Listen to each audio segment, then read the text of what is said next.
Hello and welcome to Watch Our Crappens, a podcast about all that crap on Bravo that we just love to talk about. But today is Winter is Crappening Day. It is our season finale recap for House of the Dragon. So I'm Ben. That's Ronnie. What's going on, Ronnie? How'd you Hello, enjoy how it? are you? How did I you wanted enjoy to it? say something, but guess what? Yes. I'm not going to. I'm just going to hang up, and I'll tell you in 2 more years. Bye. What a lame ass season finale. Shame on you, show. You know what? I've been giving this show a lot of leeway. And I'm trusting that it's going to get good. There's been a couple really good episodes, especially when the dragons come out fighting, you kill a main character, etc. This is inexcusable what you guys did today. Shame on you, dong. Shame. Dong. I Dong. was also expecting something more consequential. I mean, I liked it. I actually liked the episode. It was long. It was a long episode. We probably could have cut out that entire scene with Kristen. Don't need him. Didn't need to hear about his thoughts about mortality in the middle of this long. Really, I thought that was like the only good scene. Like we learned something about Kristen that wasn't awful. Like he had an actual moment. But yeah, Didn't nothing care. happened in this one. Watching that little girl run around for literal, like I can't. And then watching the guy in the crying in the castle or whatever, I can't. And then his big revelation is seeing the Daenerys' dragons. We've seen it, okay? We've seen it, and you guys already fucked up that ending. Why are you calling back another ending that you fucked up and the ending you're currently fucking up? Do something right. Do something. I didn't even watch the ending thing that they put, you know, the little after show thing, which I always watch those, and I watched 2 minutes of it and I was like, you know what, fuck this show. It was showing the lady of the big lady at the end that the Brienne of Tarth, but of this show where he had to get into the mud wrestle with this lady, and she's like, oh, I'm playing the wackiest character. I was like, you know what, fuck this show. I'm not. This is the season finale. How dare you waste my time. I did not have as angry a response as that because I still really enjoyed it. I didn't mind that it ended with like, okay, we're going to war. I just thought that there was going to be something that like a little bit more consequential. This felt very much like a penultimate episode of the season. And I know they're setting us up for next season will be the big fight and everything, all sorts of things happening.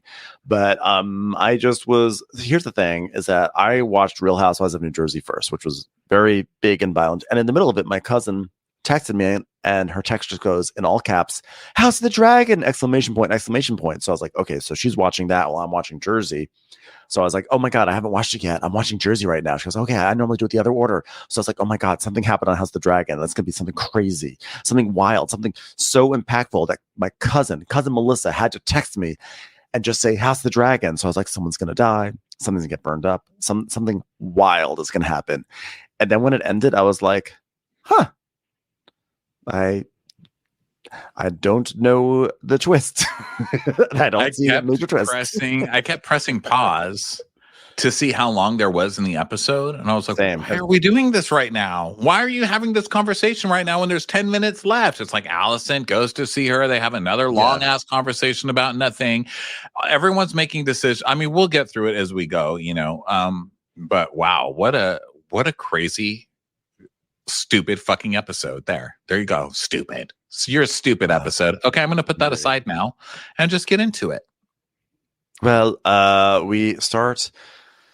It's a large tent on a beach, and Sir Tyland Lannister is meeting with the captains of the Triarchy fleet, the free cities of Lys, Myr, and Tyrash, which of course we know totally. So yeah, we're in like finally some warm weather, by the way. Thank you for finally taking us to someplace nicer than Westeros, gloomy ass Westeros with its cold and wet climate. Now we're someplace nice enough that there have to be servants there with those fans that they're doing very slowly, you know? So I was like, okay, I like it. I like we're in a different environment. And this guy, the Tyrashi captain, is speaking to Tyland about, you know, like they're negotiating some terms over something about ships and blockades, the usual sort of triarchy thing. He's like, okay, if you want to pass, we'll need $1 trillion. It's like, that's a lot of money. We'll need $5. It's like Austin Powers. We'll need 6 Diet Cokes. All right, you've got it. So they were trying to break this blockade, basically, and they have sent Tyland to negotiate, but Tyland's like kind of a huge wuss and nobody takes him very seriously. So they're like, okay, if you can't give us $9 trillion, we want Donna Summer and the Stepstones. And he's like, Donna Summer is a national treasure. Okay. Also, that would be kidnapping on my part. And you guys can't just take the Stepstones. That's an actual play. Like, I can just give you the Stepstones, you dumbass. The fucking Stepstones. All of season 1 was about the Stepstones. Like, oh my God, the Stepstones. Remember there was the guy, the crab guy. It was like, have you seen what he does with crabs at the Stepstones? It was like every single day was the Stepstones and Triarchy, and no one cared. And here we are back again negotiating for the fucking Stepstones. Yeah. And they're like, it's just a smattering of rocks. I'm sorry, did you see season 1? It was a pretty big deal. Okay. Smattering of rocks, that's some of the most modern architecture in Westeros. You're just calling it a smattering of rocks. People just don't understand art anymore. Yeah. And he's like, oh my gosh, come on. Those rocks have been disputed for a generation. I can't just give them to you. You know, your pirates have waylaid ships. They've taken slaves. They've taken cargo. And they're like, okay, well, I mean, we can stop all that and just like do taxes. You know what people love more? Taxes. Okay. It's fucking everybody equally. Yeah, so Talon's like, okay, fine. I will give you the Stepstones, okay? Even though I'll probably get hanged for making this deal, but like, whatever. You guys have me by the balls, by the metaphorical Stepstones, if you will. And the guy's like, great.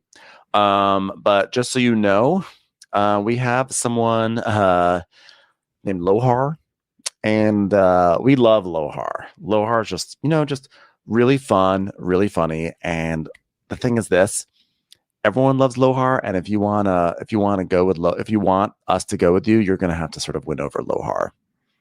So he's like, okay, let me meet this surely a man. Shall we? As you have used male pronouns with Lohar, I have to assume this will be Lohar. That will be it.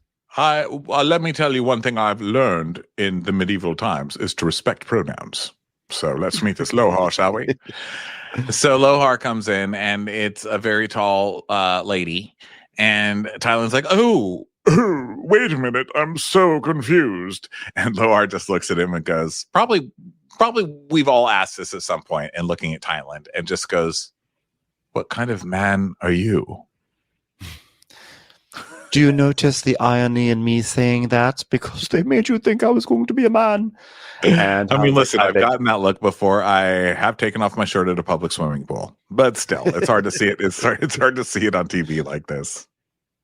He's like, Lohar's like, are you a poet, a philosopher, soft, if you will? And Talon's like, let me guess, you've got a dent in your head from having it pushed into so many lockers. Am I right? Just a guess. Really good at math, I take it. So tunes. Club. So tune. Jubilee Garland, friend of Dorothy, as they say. Have you ever thrown a baseball before? So catch these keys. Whoa! I knew it. Called it. Lohar's like, I will not sail with a man who cannot best me. And everyone laughs. And Helen's like, best you? At what? Super Mario Brothers. I'm very good at Super Mario Brothers. Cut to them having a tap dancing competition. So we cut to Sharp Point, and Aemon's sitting on his dragon, and he's watching the city burn and giving a dirty eye. He's like, oh yeah, I just burned down that city. Okay, hi, you know what? HBO is not cheap. We pay a lot of money for HBO. Why am I not getting to see the city burn? Okay, yeah. Why do I have to sit in another close-up of Laura Dern's face in front of a green screen trying to blink an eye and making one eye cry? Stop it. Show me that city burn. Give me something. Also, make us care about Sharp Point. Like, at least give us a scene at Sharp Point so we can care about, like, I was like, what is... First of all, it wasn't even totally clear that he had burned down Sharp Point. He was just staring at it. And I was like, is he staring at a city that maybe one of the new Dragon Riders burned down? Did he burn it down? What is Sharp Point? Is there a sharper image in Sharp Point? Can you get a massage chair there? Is the massage chair now burned down? What is happening? Yeah, agreed. But what is Sharp Point? They should have had like, oh my God, you know, you look so happy. And how can you not be after getting back from the happiest place on earth, Sharp Point Land? It was wonderful. The way that Sharp Point is the only place in all of Westeros where you can have a child's museum and a Chuck E. Cheese right next to each other. Oh, no. little animal vet, the only place we can take our hamsters to get fixed. I mean, make it something special before you just burn it to the ground. Yeah. Like give it some sort of vibe, like let's meet the locals. Let's see the local gangs, like the Sharps. The Sharps. Yeah, Sharp Point, where Donna Summer was born. The world's largest Dr. Pepper museum is at Sharp Point. What? Did you see what I'm drinking? Dr. Pepper cream soda. Did you see that? Whoa, you just happening to make a Dr. Pepper? When do I ever have a Dr. Pepper in my hand? Never. That is when I don't believe in sodas anymore. But guess what I have right now? That's how upset I am today over this show. I was like, you know what? I don't do drugs anymore. So I went right into that route and I said, give me a fucking Dr. Pepper. I'm getting dirty today. Make it a cream soda kind because I didn't even know that was a thing. Wow. Make it sugar-free, though. I'm about to make lots of Donna Summer references today.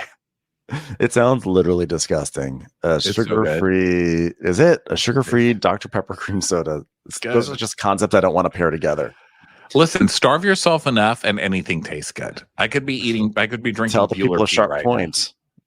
Listen, if anyone knows it, it's the people of Sharp Point. Sharp Point, the inventors of aspartame. All right. They're like, well, unfortunately, our 7-Eleven just burnt down, so we're without soda at the moment. You'll never have another cream soda, sugar-free Dr. Pepper again, unfortunately. Yeah, make me care. That's our point. Make us care. So now we go back to King's Landing. King's Landing. And Aegon is, of course, lying in bed because that's really all he can do. And Orwell is there tending to him. And Aegon's like, some rum wouldn't go amiss. And Orwell's like, but your grace, I was just about to put some leaves on you. You want the leaves, right? They're doing such good work. Your 10 infections, they're almost gone. Now, were they caused by the leaves? Perhaps. But the leaves are also fixing them. It's a cycle, you see. Your Grace, we've come up with something new to treat your flesh wounds. We've taken the poo-poo of a deer, and we're going to...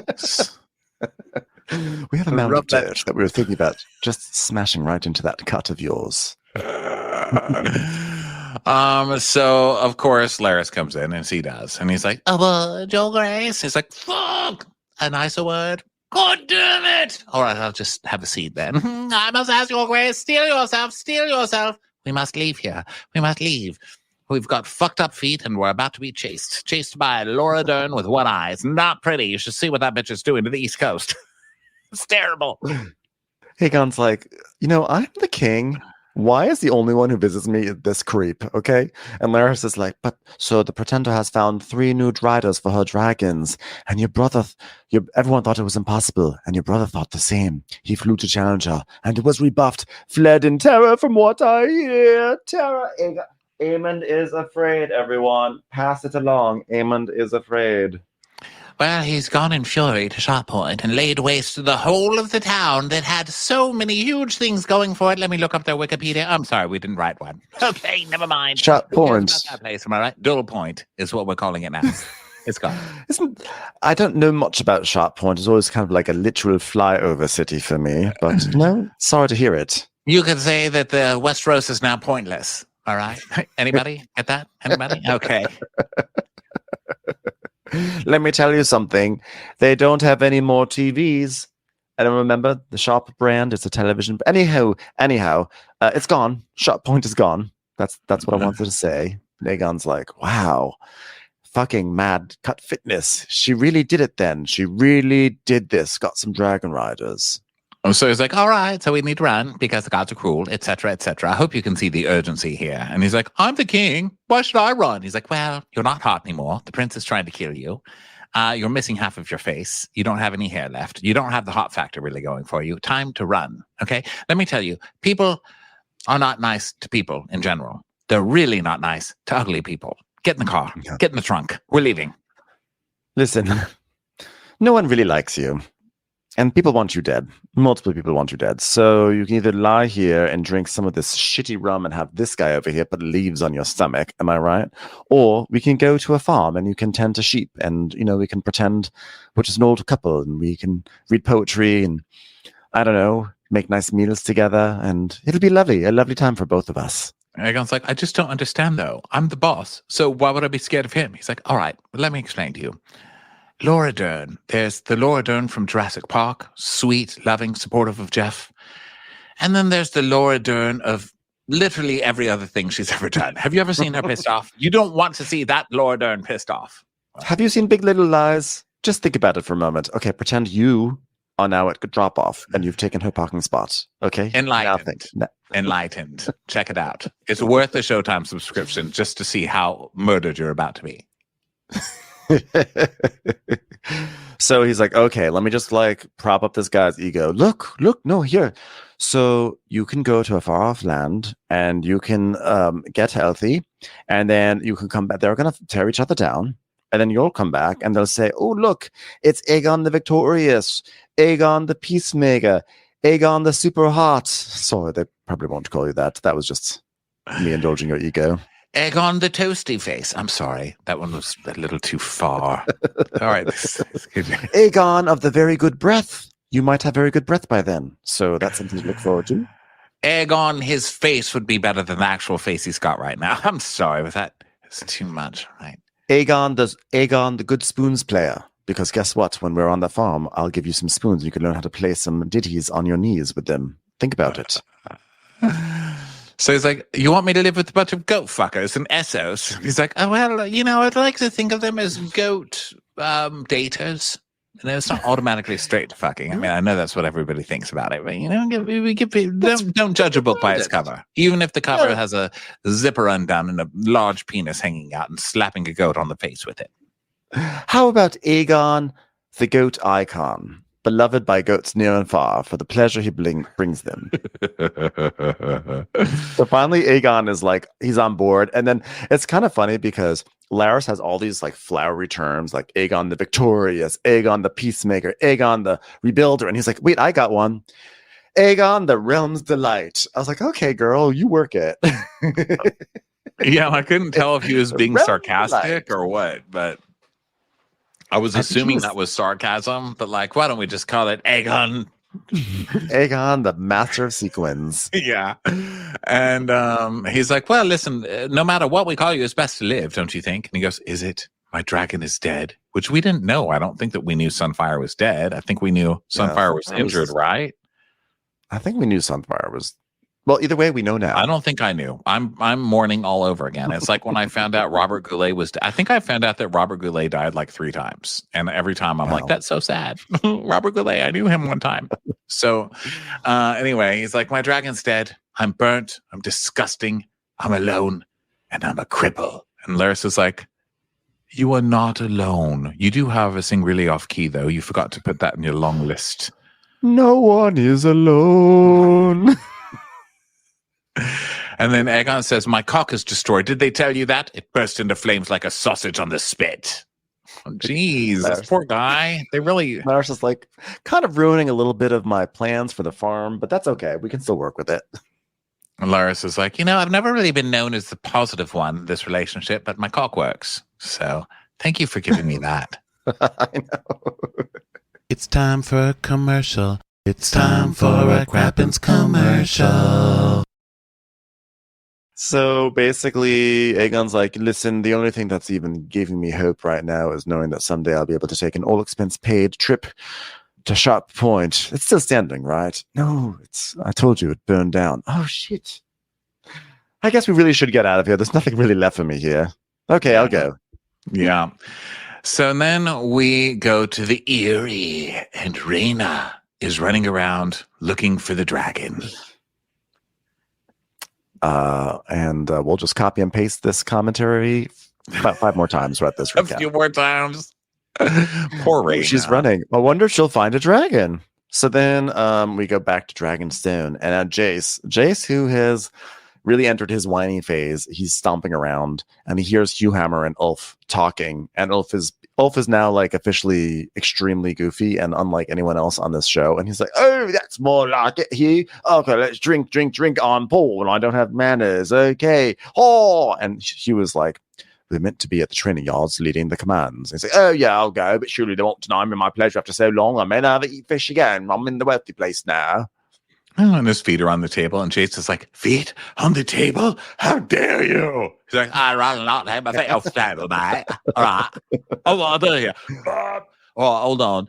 What's your favorite Whitney Houston song? Tell me now. Huh?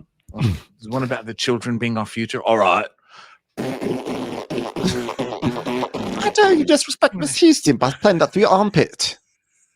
I can, though. The right talent I got. And by the way, we all know the best song is "Saving All My Love for You." Wrong song. Why do you choose all the wrong Whitney Houston songs? I can't believe you're my brother now. So, by the way, Ulf is disgusting, and they make Ulf as gross and stupid as they can. And I'm like, come on, we're not all Walmart people, you know. I don't like that they're like, oh, look at the poor person. Anyways, gross. But also, please kill Ulf like immediately. Yeah, I can't take Ulf anymore. And this is not one of those Real Housewives situations where you're like, oh my God, fire that housewife, and then they get fired, and then we're all sad that the housewife got fired, and we're like, oh my God, but they brought so much to the Housewives universe. Not Ulf. Get rid of Ulf. I understand that Ulf is a poor and he doesn't know the ways of the court, but this is just like a cartoon right here. Like, this is someone in a totally different TV show. Like, this is completely inconsistent with whatever realism they attempt on this show. And like, I would see him attempting to try to be like, you know, proper, but he's a disaster, and I think he's written as a disaster. So now, like, I don't know what this is, but you saw that there's a new spinoff starting, right? It's called A Night of the Seven Kingdoms. Dun dun dun. And they're built off the novella series, The Tales of Dunk and Egg. And this seems wacky like that. Doesn't it sound like it? Dunk and Egg. So I have a feeling from fire and ice. Dunk and egg. It feels like these are like fun, wacky characters like Ulf in the Ulf universe, and I can't. I don't. He's like the Deadpool. Is he like the Deadpool or the Thor of Game of Thrones? It's too silly. It's too silly. I mean, I like levity, but this is just silly. So, you know, he was like, by the way, my levity. You know what I mean? Less levity, right? More brevity. Less levity and more burning shot point. So he was like, hey, dummy, this is the prince. Take your feet up and, like, you know, be better. And so then, you know, Ulf hugs Jace, and Jace is like, ew, poor person hugging me. And Ulf is like, the young prince, look at that hair, as dark as they say. Let them tell us we don't have Targaryen blood, eh? He's like, how dare you? My mother is queen. He goes, Dragon Rider's about you and I, bro, eh? Cut from the same cloth, don't we? Well, mine does smell a little bit better. Look at you with your laundry privilege. He's like, how dare you? Do you know that what has happened in the last hour? The so-called Prince Regent has burnt down Sharp Point. Where? Sharp Point. The most important city in all of Westeros. Surely you know of Sharp Point. All right, Sharp Point, the inventors of skee ball. No, it's not it. All right, the inventors of lip gloss. No, who told you that? What do they invent then? Nothing of note, really. Why should I care? Why should I care about fucking Sharp Point? Because they've got a Popeyes there. It's the only one in the realm. Popeyes does have very good fried chicken. It's pretty good. That's very good. All right, well, that's a shame. It's a shame to lose that. That is sad. God, I miss you, Sharp Point. If only we'd known earlier that he had a Popeyes, would have made a pilgrimage there a long time ago. So anyway, Jace is basically like being super petulant. He's like, my mother's the queen, and you're not paying attention, and there's lots of people who are dead, and they're lost, and they're in harbor ashes. And will you prepare to face such an enemy, or will you stay here and make yourself easy? If you hinder out our efforts through sloth or unreadiness, I will see you hanged and your body fed to the dogs in the street.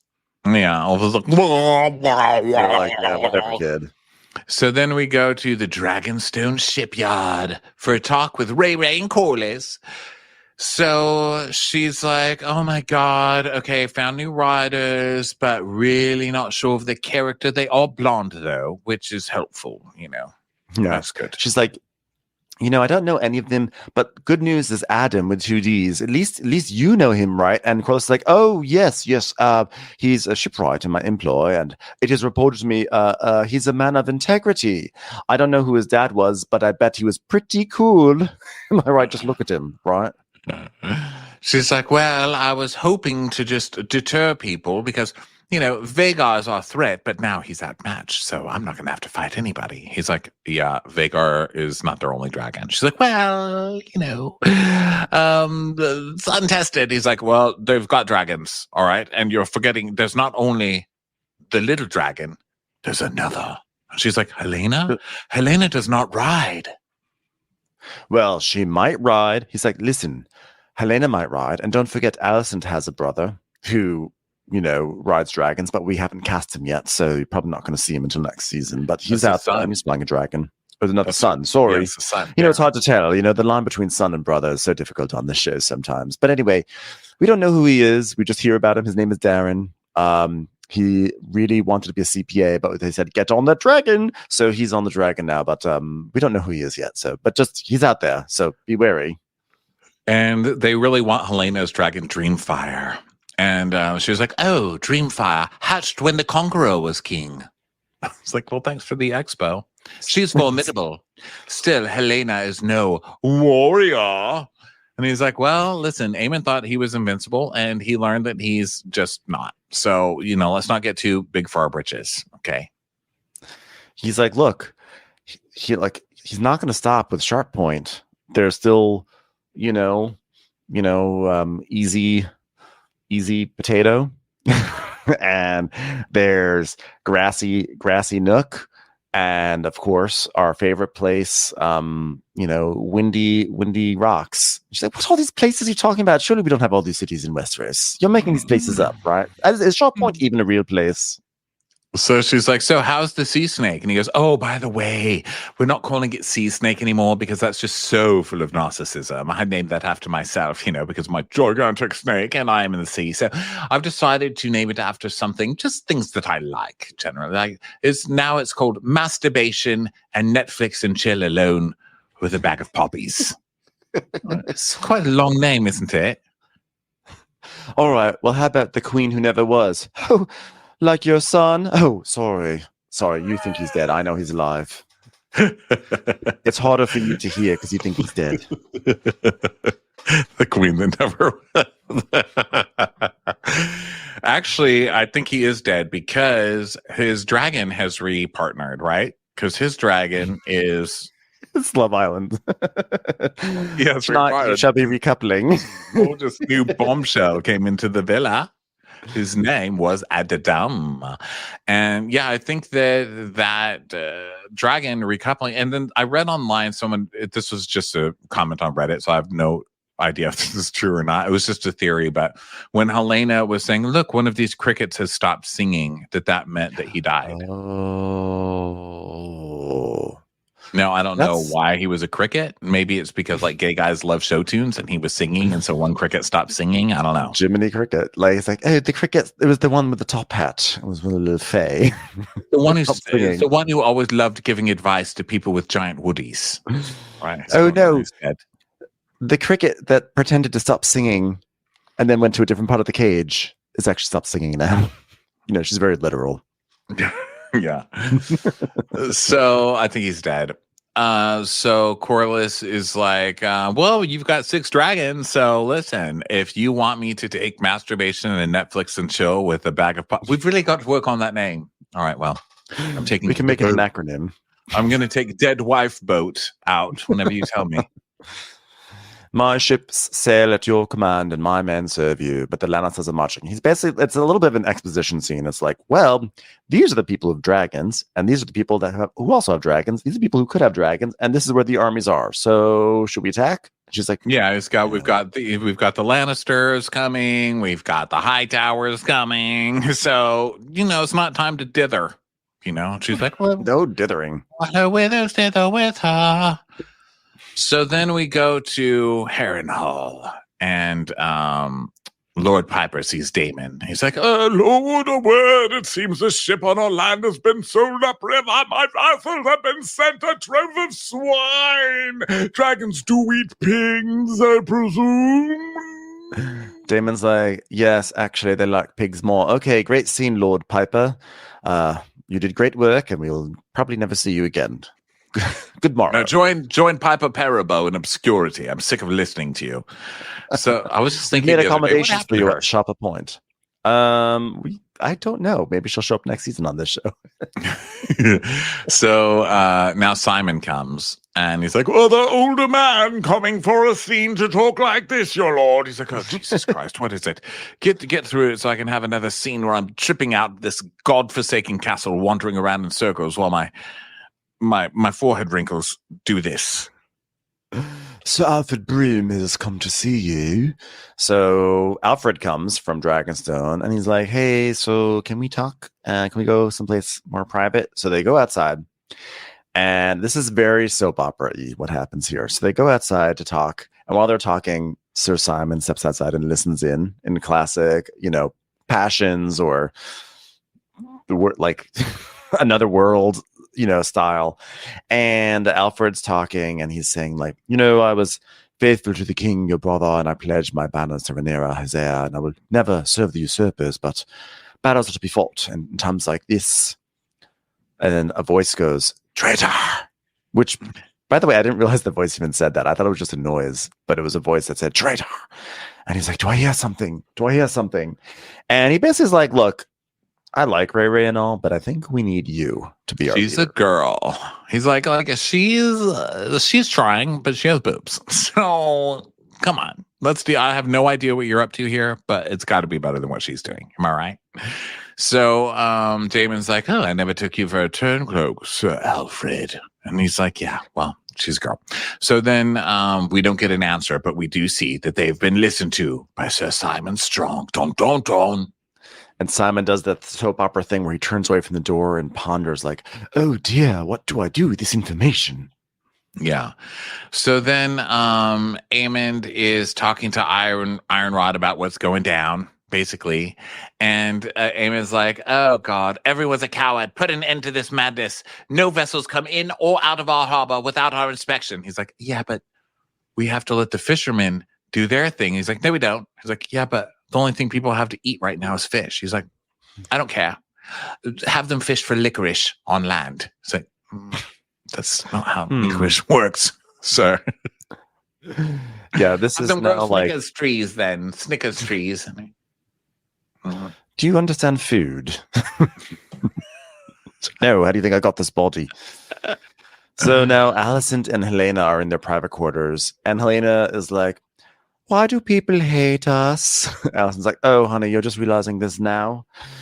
Listen, they're unhappy, and unhappy people look for someone to hate." And she goes, "But we didn't order the blockade." "No, but we are the crown, and they expect us to break it. So here, drink this. Get drunk, like I do. That's how you get through the days." And Helena's like, "I was happier before I was queen." Like, yeah, well, you're not the first to say it. You're not the last, am I right? Have a drink, sister. So she's like, "Why don't we leave this place?" And Helena's like, "But where would we go?" Which means they're dead soon. At least Helena's dead soon, because people die when they're like, "Oh my God, there could be a better life. I believe in it. That's when they're A better they're life done. for me and you." It's like, okay, bye. You're dead now. So Aemond comes in, and Aemond's like, "By the way, Helena, the crown has need for your service." And I was like, "Now? We were just talking about escaping. I mean, hanging out here for the rest of our lives." And Aemond is like, "Well, the pretender has raised new charges against us, and we must answer in kind. I need you to fly with Dreamfire to battle." And she's like, "No, I don't want to do that. I'm supposed to stay near weird things like crickets and make prophecies." Yeah, and he's like, "Well, you're doing it. You're going to fight." And she's never seen battle. "I don't care. You're going to fight. Put yourself out there. Go." And he grabs her arm, and Alison's like, "How dare you? How dare you stay away from my Helena?" I read that in the books, Helena loved nothing more than riding her dragon all day, and that she's a really good rider. I wish they hadn't taken that out of the story, because I could see some more dragon riding in this. Yeah. So Aemond he's basically like, "You see now what is the concept?" He's basically saying like, "We need a rider, and Mom, you were really weak, and now look what happened." So ha. And Alicent's like, what is peril that moved you to burn down the town of Sharp Point, an iconic town in Westeros that we all loved going to because they had that, what was that name of that place? Burlington? Yes, a coat factory. Well, now where do we get our frocks? He's like, "Well, who's going to protect Helena if she cannot protect herself?" She's like, "Well, who will she be if her mind is broken?" He's like, "Oh God, why would you not have us prevail here? She's like, oh no, we will not win like this. We will not win like this. So Alicent she's like, ugh, my family. So she goes and sees Orwell. He's like, oh, your it's grace. called not raising your children, Alicent. Okay, you can't just hand your kids an iPad when they're 2 months old and then expect them to turn out okay. Make an effort, lady. So Orwell's like, oh, your grace, you came just in time. I'd made a huge breakthrough with my leave technology. Turns out they don't work. So we're going to try some other things. Maybe bark. I think that's what... Okay, whatever. I don't care. I must again request your assistance. I need passage and your discretion. So then we go to a very deep conversation with Kristen and the brother Gwaine. So what's his buns? Kristen is smelling a handkerchief that Alicent gave him, and it's so weird because first of all, handkerchiefs are for snot. Can we not pretend that they're for snot? And it has like a decently fonted A. I wouldn't call that like a royal font, but whatever. And I didn't love the font, but it was also filthy. And Kristen's like, "Oh, I'm gonna smell her snot." Yeah, and I know that you're not supposed to kink shame, but that's a gross kink. Get a better kink. Well, at that point, he's just smelling his own chest. That handkerchief no longer has any scent of Alicent on it. That is just pure Kristen chest sweat, you know? Well, in that case, boner time. Speaking of, look, Bueller's licking himself back there. Bueller. It's cute. Bueller's like, yeah. So Gwaine, yeah. So Gwaine's kind of like, excuse you, why are you sniffing a hanky that has my sister's initial on it? That's wrong. You are fucking the queen, and that's like unacceptable on my watch. And Kristen's like, former queen, whatever. Former fuck queen. them all. He's like, oh, fuck everybody. What are you going to do? He's like, I can send you to the wall. He goes, yeah, go for it. Okay. And you can also ruin your own reputation and the High Tower's reputation. Okay. Wow. The king mother in his hand. Ooh. Like Kristen's acting drunk. And he's like, listen, she saved my life. Love her. So there is that. God forbid a poor person fall in love, after completely sex shaming someone and murdering someone, murdering a gay person, and then becoming a total hypocrite and doing the same thing. I sex shamed that other person. Anyway, that's neither here nor there. Here's the point. I'm hot. We're going to die anyway because dragons are fucking terrifying. No matter what you may see in this show, dragons kill everybody. So nothing really matters. Am I right? Yeah. And he's like, she's the beacon that I follow, which is his way of saying she's the one who hits on me. She does it first. So he's like, whatever. Oh, I thought he was saying like, I'm in love with her. So I don't. Well, I think it's like both. It's like he's both saying like I revere her, but also like I follow her lead. If you catch what I'm saying. And Gwaine's like, well, then resist it. He goes, oh, would it were that simple? And he's like, well, your brothers in the Kingsguard find a way. He's like, do they? Perhaps they do. Or perhaps they're all boning in the tents. Yeah, I've heard it. I've heard the noises at night. Or perhaps the men are all men are corrupt. And true honor is a mist that melts in the morning. Oh, just relax. Okay? Just get back to sniffing your hand. He's right, though. Anybody who pretends that they don't is probably a fucking liar. Okay? Watch any congressman give a speech. So Gwaine is like, well, that's bleak. And he's like, have you looked around? I know you're new here, but this is a Game of Thrones spinoff. Bleak. Look around, you silly man. This isn't Duck and Dookie. This is House of the Dragon. Listen, let me take out my swords. That way music can start. Okay, and 3, 2, 1, ominous music. I'm here to protect the righteous and dispense justice on the rest. But now you saw what I saw. The dragons dance and men are like dust under their feet. And all our fine thoughts, all our endeavors are for nothing. And we march now toward our annihilation. To die will be kind of a relief, don't you think? It's like, whoa, chill, bro. I was just saying, just stop banging my sister. Yeah, I know. He's like, God, I just came over here to murder you, not to get depressed. Jeez, man. He just like walks away with his sword like deflated. He's like, oh. Give a man a Caesar cut and watch him really light up the room. Am I right? Yeah. Commercials. Here comes one right now. So then we see a mud fight, and Tyland is getting his ass beat by Lohar. And finally, he gets up and does a shuffle ball change. And she's like, damn it. That's something I haven't learned before. I respect you. I'll sail for you. I'll do whatever you need, big boy. So yeah, she is won over. And by the way, at first I was like, is this supposed to be a man? Is it supposed to be a non-binary? Like, what is going on? What are the pronouns here? But in the after thing, they do refer to Lohar as like she, her. So I was like, okay, so I think it is. I wasn't sure what they were trying to do here, but I do believe it is actually in this case. I don't think they had Instagram bios back then.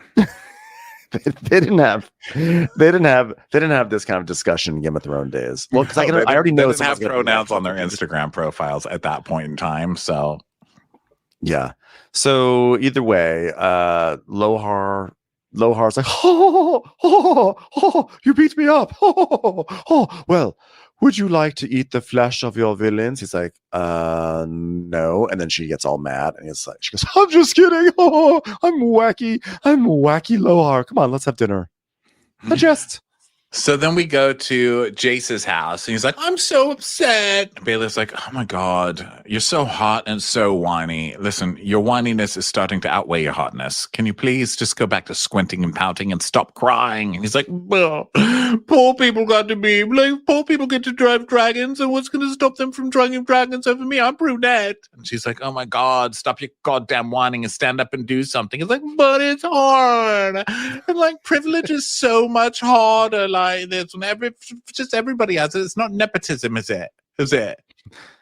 Listen, if you keep on whining, we're gonna have to go back to my sister wandering around in a field drinking from streams, and no one wants that, do they? But I don't want to. Fine, let's go to Rhaena. Rhaena, what are you up to?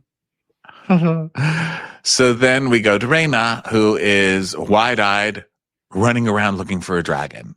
And this poor actress, because they just keep going, okay, now look shocked. She's like, I'm so shocked. Like, okay, cut away. Okay, now Rhaena, come over here by this lake. Look shocked. She's like, okay, what am I shocked at? It doesn't even matter. Just look shocked. Okay, we got that. Okay, come over here by this curb and this stop sign. Look shocked. Okay, curb and a stop sign.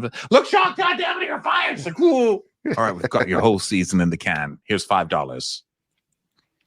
So Tyland is now at dinner with Lohar and all the Triarchy people, and they're making Tyland sing, and he's like, here come my lads, my comely boys, and split your sacks ashore for all the sailing. Baby, you're a firework. Blah, blah, blah, blah, Triarchy. You get the stepstones and scene. He's like, I'm a feminist. Girl power, girl power. It's like, oh my God, this Katy Perry album is played out before it's even happened. It's like, damn it. You make me feel like I'm living a teenage dream. They're like, okay, enough. You can take a seat. But Dr. Luke produced this next one. They're like, all right, now you're just making it problematic, Tywin. Sit back down. All right, this is definitely, the Tyland singing part was definitely a moment I pressed pause to see how much time was left. Why are you wasting my time with this storyline? Why are we getting a wacky Tyland comedy? Like it's a Xena warrior princess quality scene. Why are we getting this? I liked it. I did like it because it was better than the moody shit. I was like, fine, I like this weird ass storyline we have going on. Finale, and they have this rando character running around having comedy scenes with some. I think Lohar is going to be a big character next season because that's why they're setting Lohar up right now. You know, Lindsay Lohar. So Lohar's like, well done, Lord Tyron. Well done. A good song was delivered, everyone. And he's like, it's Lohar's going to be killed in 5 minutes. I can guarantee you. They're going to go to war, and Lohar's going to get her head burnt off, and that's going to be. Lohar kind of looks like the crab guy, actually, if you think about it. So then, basically, yeah, this whole singing scene. Okay, so then she's like, "Oh, by the way, before you go to bed, I just wanted to tell you, you're so handsome, and you've proven your virility. I wish to have children by you." And he's like, "So are you offering me money for my spermatozoa? Do you want me to put it inside of you?" She's like, "No, fuck all my wives." It's like, how many wives do you have? She's like, oh. And now we go back to Dragonstone, And Ulf is getting drunk at dinner. It's like Ray is having dinner with all the dragon riders. They're having like a private cool kids dinner. And there's like a huge amount of food, which I'm like, you guys are like in a war and you're like on an isolated island. I don't even know how you got this food, but you're kind of wasting a lot of it right now. You're not all going to eat this. But they're eating it. And Ulf is being like a pig. And he's like, war one here, timing a dragon's thirsty work. Oh, and also, governor, some of these little birds, please. Little birds, can I have a little more? Fill up the little bird. Thank you. They're called wings, you tacky, tacky man. Now listen, a toast to our new riders. The three of you are not of noble birth, but one of you can fart the tune of Merrily We Roll Along, so that's something. It's like, you want me to do it again, mate? No, once was fine, Ulf. Now, I do love my son Jace, but he has been pouting a lot, so I invite everyone to throw little peas at his nose until he laughs. Okay, Ulf, we'll start with you. Now, if you serve me well, I'll make you knights. And Ulf is like, oh yeah, what do you think of that, boys? Will be nice, just like that. She's like, well, I thought the very fact of you might stay my enemy's hand, seeing such big blonde people who can ride dragons. But Lord Corlys is right. We must strike while we have the advantage and end this war. So we're going to train on our dragons for 5 minutes and then murder everybody we can. And Bale is like, you wish for us to kill innocents? And he was like, and so many of them. And Jace is like, it is hard, but it cannot be helped. Just like it cannot be helped that I don't get enough attention from Mummy. And Ray is like, well, we must break the will of our enemy, or more will die in a struggle that stretches on without end. I love people on this show acting like they give a fuck if innocent people die. What do you think you do as dragon riders? You kill innocent people constantly. They're like, what? Innocent people? Us? Have you watched this show? Yes, you're going to kill the innocents.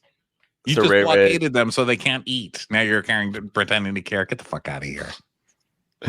So Ulf is being disgusting, and Ray is like, a knight will comport himself with grace at the queen's table. And he goes, well, best make me a knight then. And she goes, and Jason's like, you forgot yourself, friend. She's like, oh, sense of humor would do you all good.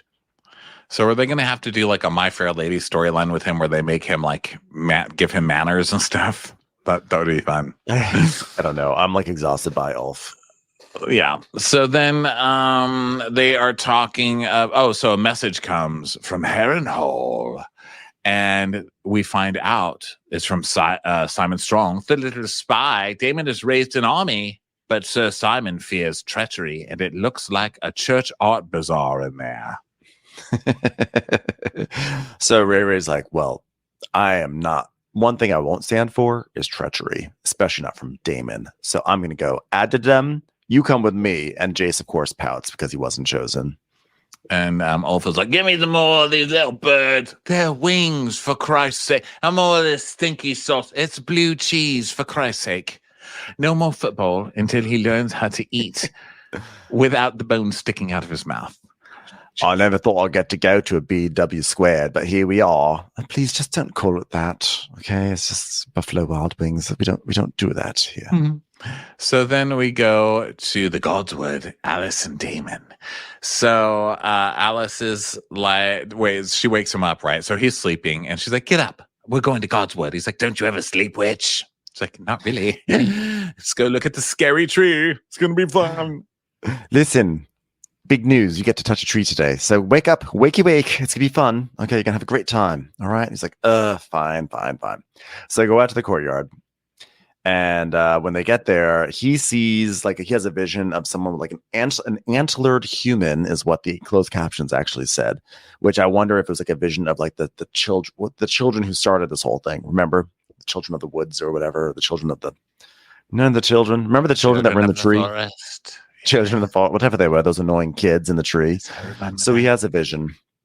And now she's like, oh, okay. Now, do you wish to touch the tree? It's a real fun time. Not a lot of people get to touch this tree. You want to touch it? You should touch it. Touch the tree. Go ahead. Touch that bark. It's great. You'll have a great time. That is your ass crack. Well, sorry. Girl has to try. All right. There's the tree. So he does it. And then it's like, and he starts seeing visions. And there's dead dragons. And there's the Night King. And there's Daenerys with her little 3 dragon babies coming over her. And then he sees And Ray a Ray comet? on the Iron Throne. What?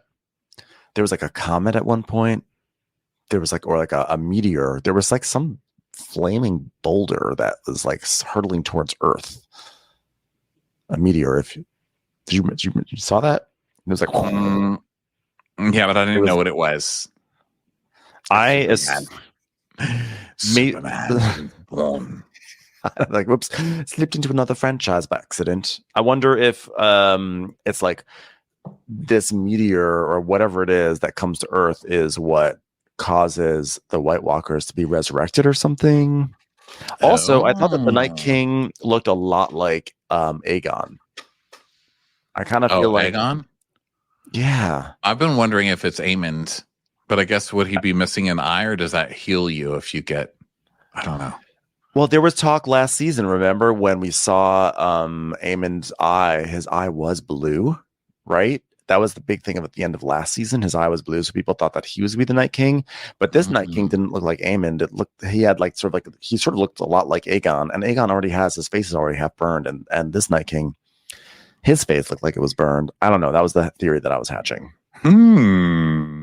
Well, he gets beat by Arya. Spoiler alert. Okay, so then we go to King's Landing, and Aemond comes to Helaena to try a different tactic other than, you will fight your dragon, I'll fucking kill you, dumb bitch. So he's going to try to be nice, which is like, sister, we share the same blood, you and I wish no harm to anyone. Look at me, it's just me, sweet.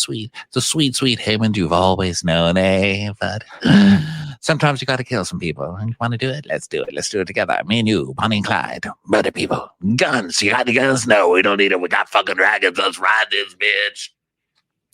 She's like, listen, I've been in the corner here, sort of having prophecies, and we didn't mention. Here's what I saw. By the way, that prophecy ended up with Helaena. We see Rhaenyra on the throne, and then he hears Helena's voice, and he turns around and sees Helaena, and she's like, "It's all a story, and you are but one part in it. You know your part, brother." So now it looks like Helaena has been controlling these visions the whole time of Daemon's, right? Or at least she's communicating with him, right? Like, and so, because as we come into this next scene, we're sort of like melding into the scene from the vision, which is sort of interesting. And so Helena's kind of like, hey, so Aemond, I know you want me to ride this dragon, but I was just tuning in to my favorite TV show called My Brain, and what was on today's show was Aegon's going to come back, and he's going to be great. You're going to die now. So I don't know how else to put this, but it's not looking good for you. What were you thinking about me riding a dragon? But she says, Aegon will be king. He's yet to see victory. He sits on a wooden throne. So that's a different throne, no? Like the wheelchair, I'm assuming. Or something like that. Is that a throne? I mean, I don't know. Maybe it's a toilet. We're going there, like the porcelain throne. But back then it was wood. They didn't have porcelain. I've seen him. He's very powerful in pooping. He's a president of pooping. So there's that. But you're dead. You were swallowed up in the god's eye, and you were never seen again. And he's like, I could have you killed. And she's like, won't change anything. God's eye swallowed person. No. What's the god's eye? Well, is the god's eye some sort of like mystical thing where he dies in it and that's what causes him to become the Night King? I have so many theories and questions. I don't know, but I'm mad at this show, so I'm not even going to give it a second thought. You're like, I will not indulge in this because I'm furious of how it wasted my time last night. Yeah, because this show, I feel like at the rate this show's going, it's just going to make up something stupid at the end that doesn't even make any sense. And so why put any thought into it? It'll be like, well, we put Arya on a rubber band and she ended the whole thing. So then we cut to Harrenhal, and Ray gets there. She's like, hi, sorry, traffic was terrible. Got here in about 3 minutes. All right, so let's do this. Let's do this, bitch. Yeah. So she meets up, Sir Simon's like, oh, I'm so glad you came just in time. We're about to have some more elk. So please, and peas. You really like it. And duck too. She's like, okay, well, I'd like to see Daemon, please. So Daemon, she goes into the castle, which is now full of all the river folk. And Daemon comes through the crowd, and he's like, I wasn't expecting you. And she goes, well, that seems like rather a lapse in foresight. So they're kind of like they had this like tense reunion that we've been waiting all season for. And in the after show, the creators were like, well, unfortunately, you know, Damon just had to go through all these experiences to get to where he gets to in the scene, and it's just he had to go through it. I was like, he really didn't. You could have just had one scene of like epiphany, but that's fine. It's fine. We didn't have to wait all. I know, especially because the epiphany was like he just touched the tree. You could have had him touch the tree in the beginning. Okay, don't give me that. We needed a whole season of this shit. Touch the fucking bloody tree, sir. So he's like, well, I've learned that the world is not what we thought it was, and the war is just the beginning because winter is coming. Melissa Gorga said it in Real Housewives of New Jersey. So winter's coming. And it's going to have darkness and doom. And she's like, you sound like my father. He's like, I thought that we cannot withstand it. We cannot withstand it. And somehow we must. Now, hold on. I'm going to tell you the rest of this in Spanish so nobody else gets it. The realm's only hope is a leader who can unite it. And my brother chose you, actually. You are the true queen, Rhaenyra. First of her name, protector of the realm, wearer of a sick dress. God, I love that on you. Great silhouette. I am hider of the remote control. By the way, will you ever tell me where that thing is? I really miss telling. Honorary mayor of Sharp Point. God, when was the last time we were there? We should go. Protector of the realm. Driver of fastest dragon in the world. Got you here really, really quickly. Now, I'm meant to serve you and all of those with me until death or the end of our story, which I call it a story now. I heard it from Helena. You know, life is basically a story, isn't it? God, Helena. She's maybe boring in real life, but goddamn, she's gorgeous in a dream. Like, she's got a wind machine for her hair. You really should look into that. Makes someone instantly less boring. What were we talking about? It's so great here. I mean, God, last night, so I woke up in the middle of the night, went over to the tree, touched the tree, had this great vision, saw dragons, saw some other girl who looked like us, maybe like a descendant. Then Helena was talking to me. I died. Zombies are coming. And yeah, it's a great time over here. So what were you here for?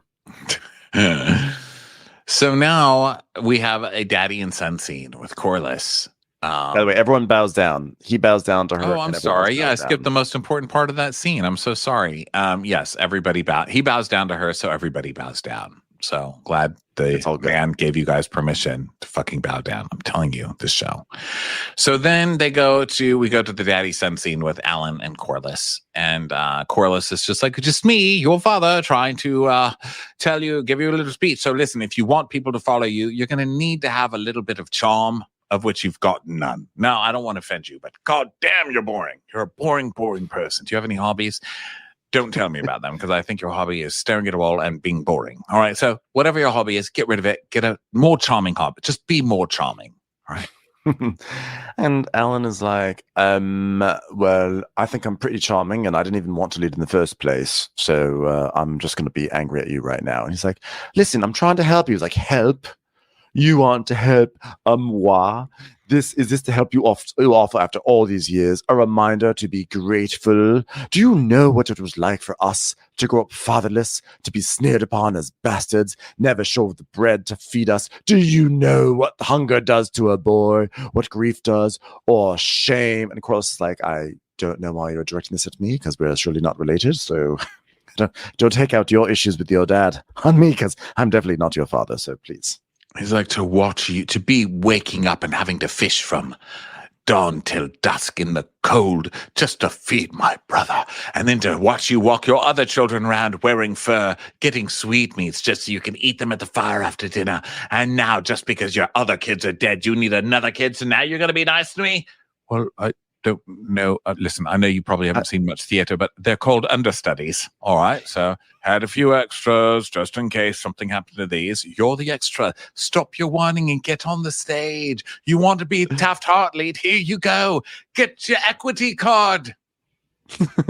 Oh, really? So now you wish to suddenly scatter the crumbs of your favor? I'm an honorable man, and I will serve you because I must. But if it is all the same, I will decline any offers of help. If I survive this war, I will continue as I began, alone.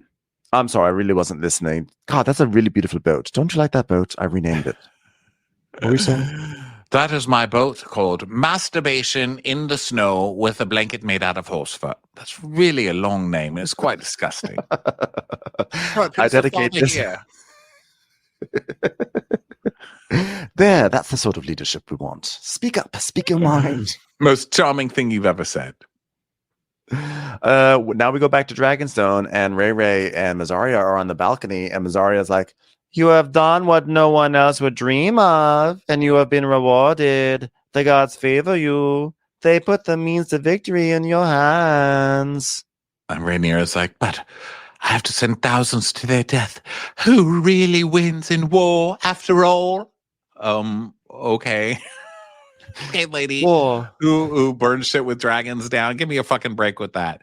Hey, you know what I wonder is happening? What's happening with Rhaena? What do you think? Oh, I would love to know. I'll bet she is figuring out a mystery of like how people keep dying at Sharp Point. Just kidding. She's running around looking for a dragon still. Rhaena just loves to Rhaena it up. She finds, well, this time though, she sees a dragon in the sky and she runs towards it. So Rhaena, you know, big storyline going on over there. Meanwhile, Ray's in bed and she gets woken up because someone's come in the middle of the night. Now, the last time this happened to Ray, it didn't work out so well. Twins murdered each other in her bedroom. But this time she's like, I think this will be better. You know? Let me tell so you, people on this show do not remember what happened 5 minutes ago because she's not even scared that she's being woken up, which you would think she'd be traumatized. And she doesn't really seem to care that anybody killed her son like 3 episodes ago. The show's so weird with that. Like everybody's just kind of over it. It's like, well, they ended that with like, my son is dead. And then they showed her face. It's like, oh, I'm going to get revenge. And then they showed her and she's like, I feel better now. What should we do? Nothing? Sounds great. Let's do that for another 9 hours. How about that? Right. So guess what? It's Alicent. Alicent has come to see Ray. And Ray was like, oh, of course. And she's like, well, you know, Alicent says, you know, I was raised to believe that there was an order to things, that there was security and following the paths laid out for us. I resented you, I think, for caring so little for any of it. Plus, you're also super rich, and I was just like a tutor. So just sort of naturally, I kind of resented you. But anyway, I did not know what I wanted. I knew only what was expected of me, which was to sleep with your father. It was gross. I didn't like any of it. Yeah, the scene is basically Alicent of all people being like, well, you know, I was pretty stressed out the past couple of years after having to fuck that old man and have all these terrible, awful, god-awful children. But now that I've been kicked out of power, I actually took a vacation. Let me tell you, have you ever taken a vacation? I mean, 1 or 2 Mai Tais in, your whole world changes. And I just want different things now, mostly points. I'd love to travel and get points. The more points you get, the better your seat gets. You know, if I get more points, I'm not going to have to wait in the long line at the airport. I can go in the shorter line at the airport. I mean, it's really quite an amazing life. So I quit everything. Would you like to behead one of my children? You can. I really just want points. Do you have any points? I just hope we're clear on this. Like clear, it's actually a program you can do. You just go scan your eyeballs, you just get right on the plane, basically. It's really wonderful. I'm learning so much ever since I saw that bird flying in the sky. Who knew birds? They exist. Now listen, telling someone about, that's a TSA joke for you. I'm really done with all of this. All I care about is flying. So, you know, put my shoes in the bin, get them through there, and let's be on my way. Shall we? I hear there's actually some mystical program where if you enroll in it, you don't even have to take your shoes off anymore. I mean, that would just be the dream, to walk out of King's Landing with my shoes on my feet the entire time. Ugh. I mean, Laris wouldn't like that, let's be honest, but I would. So here's my deal for you. After fucking your father for a long time, siring his children, then insisting that one of his children gets in over you, then murdering your child, after you blinded one of mine and got another, basically, you should be queen. Just come in. I'll let you in. When the kids are away, I'll just let you in. You can take it over. And then I'll go get points. And I know it sounds magical, but if you have a wand, would you use it on me to make sure that I don't have any bombs on my person? God, I would love that. Really would. And Ray's like, fine, hold on. Okay, if you insist, I will frisk you. But in the meantime, you know, this sounds like a nice plan. I'll just come into King's Landing, etc. But, you know, I'm going to have to kill your son. That's the only way that people will really, you know, see that I'm the real queen. And not only behead him, not only kill him, but behead him. I have to behead your son. You understand that, right? She's like, yeah, well.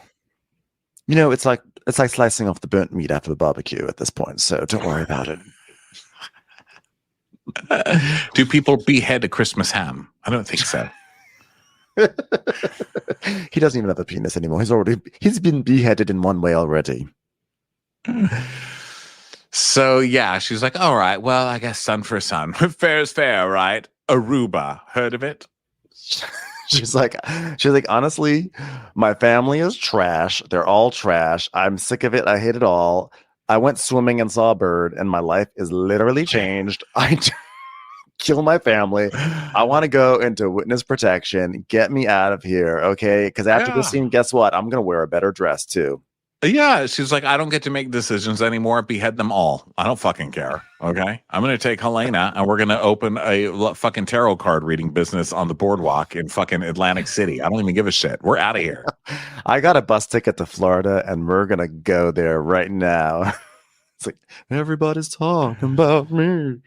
This scene was so bizarre. I'm like, okay, so we're just all going to give up our goals now. Okay, makes sense. And Rhaenyra's like, oh, wow, you're going to let me behead your child. You know, history will paint you a villain, a cold queen grasping for power and then defeated. She's like, oh, whatever. It's better than being, you know, fucking Norman Bates' best friend. That's what my last job got me. All right, I'm just never going to win this business. I'll tell you that. History will also remember me as someone who got through security about 10 minutes faster than a normie. Okay, so I'm fine with it. I'll take it. How is history going to remember this? What is that? It's a neck pillow that I can fit in my dress pocket. You know what history will remember? The queen who is allowed to keep her laptop in her bag. I got So yeah, I mean, this is what they were leading to all season with her, which is that like power was taken from her. Everyone just treated her like shit. Indignity after indignity. She realizes she fucked up. She realizes she has monsters as children. They don't even seem to love her or like her. And everything just leads to misery. So why not just go get a nice little cottage on a hill somewhere and be quiet and leave this world behind and just do like so or something like that. So Ray Ray's like, fine, we'll do it. So now Ray Ray has hatched a plan. She's with Alicent. Instead of killing thousands of people, they're going to let Aemond, she has information about where Aemond is going, what he's going to do. Aemond will get killed. She'll go into the Red Keep. Not Red Keep, but the King's Landing. She will take over and she will behead Aemond. The deal is that she will behead Aemond. But little does she know, at this very moment, Aegon is being smuggled out. Aegon, yeah. Aegon. I keep calling him Aegon. But he's being smuggled out of the city, which we now know is going to probably fuck up this whole plan in the first place. And we get snapshots of what everyone is up to around. And the music's like playing dun dun dun dun dun dun dun dun because it's the season finale. We know there's going to be a huge battle. This is going to be excellent. The whole boring episode has been leading up to this moment where they're going to go in. One of these armies marching somewhere is about to get their ass killed. It's huge. They're showing like war shots of everybody prepping for war. It's like on a Housewives show where they're like, and they show like Melissa putting on a dress, getting ready for the reunion fight, but this one is going to be the biggest battle of the season. And then they all get their clothes on and we see what they're doing. Hugh Hammer and Adam of Hull and Ulf are being armored up with their dragons. And Rhaenyra is still looking for the dragon. She finally finds it. Yeah. I mean, they cut to a million different things, but she finally finds her dragon. And it seems like, okay, well, now she's going to get on her dragon. She's going to claim this dragon. It's going to be an amazing. And for her, she's probably going to get into battle and kill somebody. It's going to be amazing. And then we see this army marching, that army marching. By the way, I was so bad. I couldn't tell them. I didn't know whose army was what. Like, I saw, like, there was one, I was like, well, this one's blue, so this is probably the High Towers. And this one, I'm not sure who that is, but they're going across the bridges. I was like, at a certain point, I was like, oh, there's just armies that are marching. There's a dragon that we find out. I didn't know this, but I found out through the after show, there's a dragon that is Alicent's other son flying this blue dragon. So he's in the mix now. All the armies are going. The Triarchy fleet is setting a sail, and Lohar is like, pretty cool. And then Corlys is on his ship, and Alan is by his side. So we have a naval confrontation brewing. Yeah, so it's like dun dun battle, battle, battle, battle, battle. She gets the dragon. I want a She's about to cage. get a dragon, and then it just ends. And that's literally what? No. I thought there was gonna be a battle because at this point I thought that the scene with Ray and Alicent was actually really good, and I was so drawn in by that scene that I wasn't looking at the clock. So I was like, okay, here it comes. There's gonna be some big battle and something epic's gonna happen. And then it ended. I was like, what? Really? Okay. What a shame. I mean, to have a show like this that makes you sit through 8 hours and then does nothing to end it. And then you have to wait till 2026 or some bullshit to see. I mean, come on, you guys. Come on. It's gonna be a long Not time. cool. I mean, I liked the episode. I just felt like I thought we were going to get something more to end the season. But I guess it's just like, okay, like next season's all the fighting. This was like the lead up to the fighting. Last season was the, okay, like how did we get into a state of tension? Now it's like, okay, now we're in a bad place. How are we now going to devolve into war? And now next season is the war. It's just so funny how things can change your opinion. Like they do the interview with Condal and he's in that stupid leather jacket. And I'm always like, it's so cute that like his partner, wife, whatever, husband, I don't know, makes him put on this little leather jacket to pretend he's like cool for a second. Like, you know, and you go through it and like he's writing a good show and he's doing so good and this and that. And by the end of this one, I'm like, fuck him and his stupid fucking leather jacket. I hope someone pushes his head into a locker. Fucking dork. You know, like by the end, I hate him and all my goodwill is gone. And then is it Lisa? Who's the other producer of this that they cut to? And she's like, well, here's what we were thinking of with the scene with Lohar. I'm like, oh my God, stop talking it deep like you're inside the actress studio about a Xena the Warrior Princess scene. I can't with you people. I was screaming at the TV by this end. I'm so disappointed and I will be back in 2 years and I will be old. I will be old watching this show. You better stop fucking with me, show. Okay. I know. I will say, despite everything, I'm really ready for the next season because now I really want to know what's going to happen. I mean, they did what they needed to do. They left us with the cliffhanger, and that's sometimes it's not the cliffhanger we wanted. It was the cliffhanger we needed. So until then, thanks everyone for being with Winter is Crappening this season, and don't be sure to go listen to the back catalog and listen to our final season of Game of Thrones recapping, as well as first season of House of the Dragon. If you want some more Game of Thrones content to bide the time before the next season, and of course, feel free if you are listening only on Winter's Crappening, come over to watch Crappens and listen to what we're talking about over there. It's really not that different. It really is not. Thanks everyone for listening, and we'll catch you on the next episode. Bye. Bye.